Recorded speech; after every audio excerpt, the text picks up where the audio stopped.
2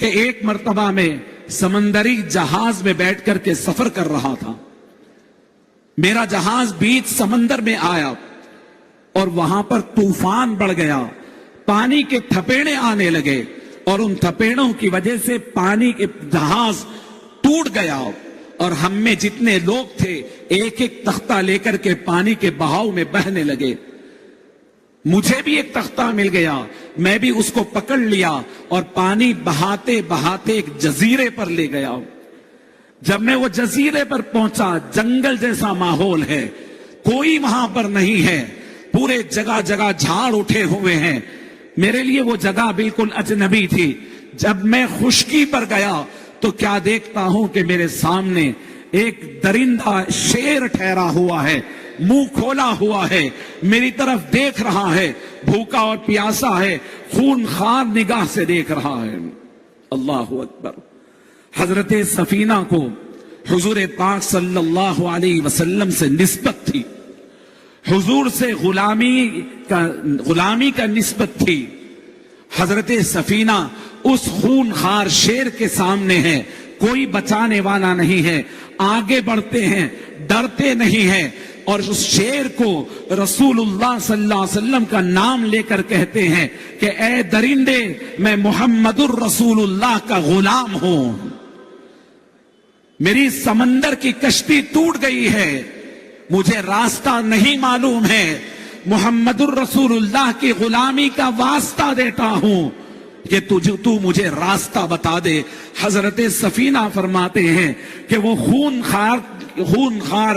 یعنی جو شیر تھا اس کا موڈ بدل گیا, وہ پلٹ گیا اور میرے سامنے دم ہلاتے ہوئے چلنے لگا اور میں اس کے ساتھ چلنے لگا, یہاں تک کہ وہ مجھے اس جنگل کے باہر کا راستہ دکھاتا ہے. اور جب میں نکلنے لگا تو میرے سامنے اپنے دونوں پاؤں رکھ کر, اپنے چہرے کو نیچے رکھ کر بڑی آہستہ آواز میں ہنہنانے لگا. حضرت سفینہ حضور کے صحابی فرماتے ہیں کہ مجھے یہ محسوس ہونے لگا کہ وہ شیر کہہ رہا تھا کہ اے سفینہ, حضور سے میرا سلام کہہ دینا کہ میں اس جنگل میں ان کے غلام کی مدد کیا اور ان کے غلامی کی لاج میں نے رکھ لی ہے.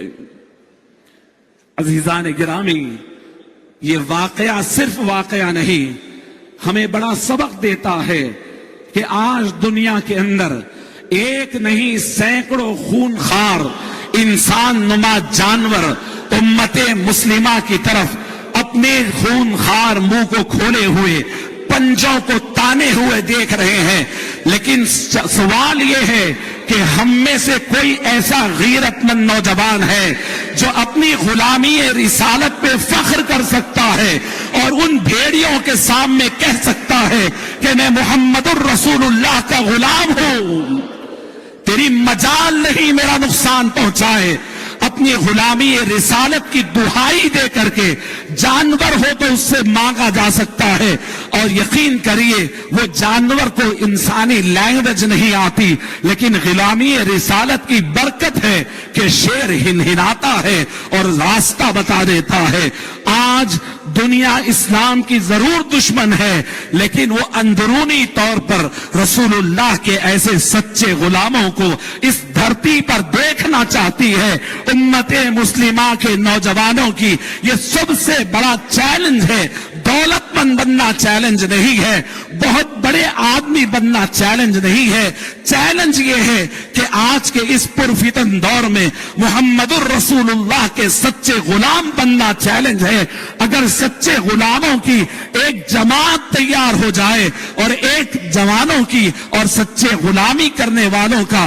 ایک گروپ تیار ہو جائے اور ہمت کرنے والے تیار ہو جائے تو وہ اپنی جگہ ہی بیٹھے ہوں گے, لیکن فیصلے پروردگار کے ان کی مرضی کے مطابق ہوں گے, غلامی رسالت کی بنیاد پر ہوں گے. آج نوجوانوں کو ایسے کردار کی ضرورت ہے اور محمد الرسول اللہ صلی اللہ علیہ وسلم کی ایسی اتباع اور فرما برداری کی ضرورت ہے. اللہ رب العزت سے دعا ہے پروردگار عالم عمل کی توفیق نصیب فرمائے. رب العالمین ہمارے ایمان اور ہمارے عقیدوں کی اصلاح فرمائے. پروردگار ایمان کا جذبہ ہمیں عطا فرمائے, ایمان کی زندگی اور ایمان پر موت نصیب فرمائے. وآخر دعوانا ان الحمد للہ رب العالمین.